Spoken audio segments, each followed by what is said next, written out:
today from the off shifts, recognizing that you work the afternoon shift or the midnight shift to participate in this incredibly important democratic process. So I want to thank you. I want to obviously thank the President of Local 222, the Chairperson of the Bargaining Committee, for his commitment and for his leadership in representing the interests of not just auto workers in Oshawa, but auto workers more generally from one end of the country to the other as a National Executive Board member. I also want to acknowledge homegrown boy Keith Osborne, National Staff Representative, worked around the clock with your local and national bargaining committee with the same passion, with the same interest as he did when he served our members on the shop floor. Of course, I want to thank Greg for his leadership and Ron for his leadership, both from production and skilled trades, for not recognizing at the end of the day, a worker's a worker, regardless of your skilled trades or production. So let me just make a couple comments. Number one, Greg's absolutely right. We bargained with Chrysler Corporation till 5:30 this morning. We're prodding, we're clawing, we're fighting. The Chrysler Committee is working as hard as obviously the Ford Bargaining Committee and the GM agreement to establish the pattern. Chrysler Corporation has made it clear that they're a different company. Chrysler has made it clear, quite frankly, that they're a smaller company.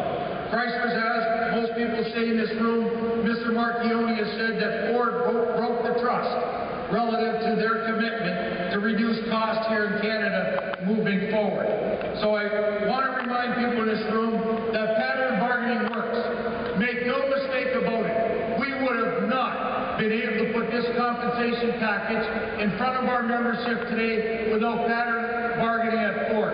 The reality is we face a number of obstacles at General Motors, and I think our members feel the pain and the anxiety of those government loans every day as taxpayers keep questioning every single day whether they should have bailed out General Motors or not, or whether they should have provided the support for General Motors workers or not when we were on our knees 4 years ago. And I remind brothers and sisters in this room, we should be able to defend good value-added jobs, jobs that provide for our family, jobs that provide us the opportunity to send our kids to school, to colleges, to universities, to get the education they need for future economies.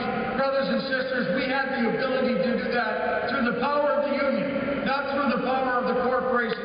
At any decade in our lifetime, we had the power in our union to raise wages, raise benefits, raise conditions, have the employer pay for tuition, and a number of other issues as we took care of our families. And today I'm damn frustrated. I'm frustrated, and we've got to talk together, brothers and sisters, because at the end of the day, what you do in collective bargaining is you put a contract together. But nobody can win job security through collective bargaining. We can do what we did under a 4-year business plan. You've seen the 4-year business plan. We will have an opportunity for the first time in the last 20 years to say to General Motors workers with seniority, you're going to have a job during the life of this collective agreement. And at the end of the day, what we also need, and we position the new wage schedule to have an opportunity to bring in new hires and stay in the investment ballpark consistent with what's happening in the United States and globally. Because if we grew that gap, brothers and sisters, our jobs would shrink.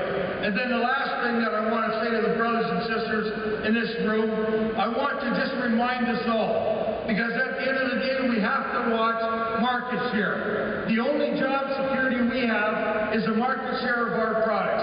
And we spent equal amount of time at the bargaining table talking to General Motors management people about marketing our products much better, about marketing the company much better. And they have to do that. Because you know what? In the United States, brothers and sisters, today's market share is less than 20%. 10 years ago, it was 29%. And many of us in this room, many of us that grew up together in the 70s and 80s, seen when General Motors had 60% of the overall market share, and the big three control over 90% of the market share. The big three today control 45% of the market share in North America. The others, 55%. So brothers and sisters, we got to fight like hell for our jobs. I don't know why this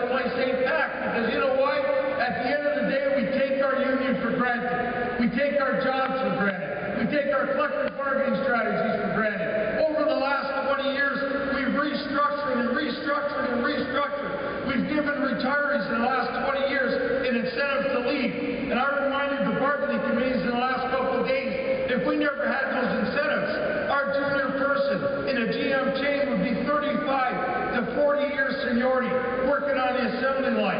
Did we like those incentives? The answer is not. But we put in our collective agreements on permanent job loss, on outsourcing, on events that take place to make sure it has no negative impact on our members. We have these restructuring benefits. So